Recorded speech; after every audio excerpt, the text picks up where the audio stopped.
Kaldığımız yerden devam ediyoruz. Buradaki en önemli kural, patatesi böyle bak, görüyor musun? Kadın memesi gibi yumuşacık. Yani öyle yanlış anlamayın hemen. Kadın memesi derken. Bunu böyle çatalla şöyle içini iyicene. Ha, burada bir de titiz olan arkadaşlar bunu öyle şey yapmasın. Öyle titizliktir. Yok aman. Yani ormanda orman kanunları geçerli olacak. Tabii ki de öyle abi. Kesinlikle. Bak bu şu anda deniz kumu gibi.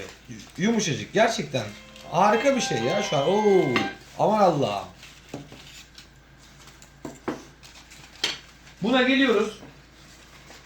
Tereyağı. Cüneyt şunu birazcık keser misin? Tereyağı. Tereyağını. Ha bir de bu kumpiri yerken böyle bir otantik bir ortam olması gerekiyor. Kesinlikle yani. Şöyle. Bulunduğumuz yerde Kuzu elektrik kaburgalı yok. da. Bu elektrik aküden çekiyoruz.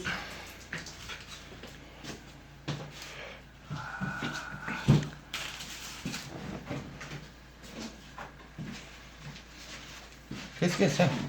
Aynen. Get. Bu kadar şöyle bir çorba kaşığı tereyağını içine koydum. Şöyle güzelce bir harmanlıyorum. Oh. Oh oh oh oh. Oh. Ay canım iyiydi. Arkadaşlar bunu izlerken ne olursunuz hani canınız falan çekerse biz konum veriyor muyum Ercan abi? Veriyoruz. Biz Ava'dayız. Kalemköy.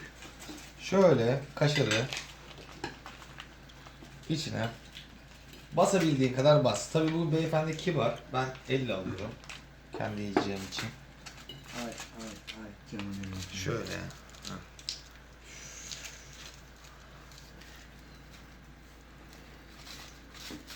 Yarmış ama. Şeyi isteyenler için ne derler ona? Turşu, salatalık turşusu, mısır. Tabii sosis falan da koymanız lazım ama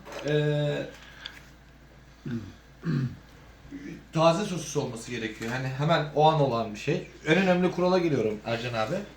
Tuzu az bir şey tuz atıyorum. Yayınım bitiyor şu anda. Şu an. Sadece bir 10 saniye fırını kapatıyorum. 10 saniye. Kaşar iyice erecek Yani tabii ki. 10 saniye kadar. 10 saniye geçtikten sonra şöyle bir açıyorum. Arkadaşlar bunu bakın şimdi ne olacak. Bak. Eğer kaşar yukarı doğru çıkıyorsa hani bolca şöyle bu zaten olmuştur. Evet. Afiyet olsun.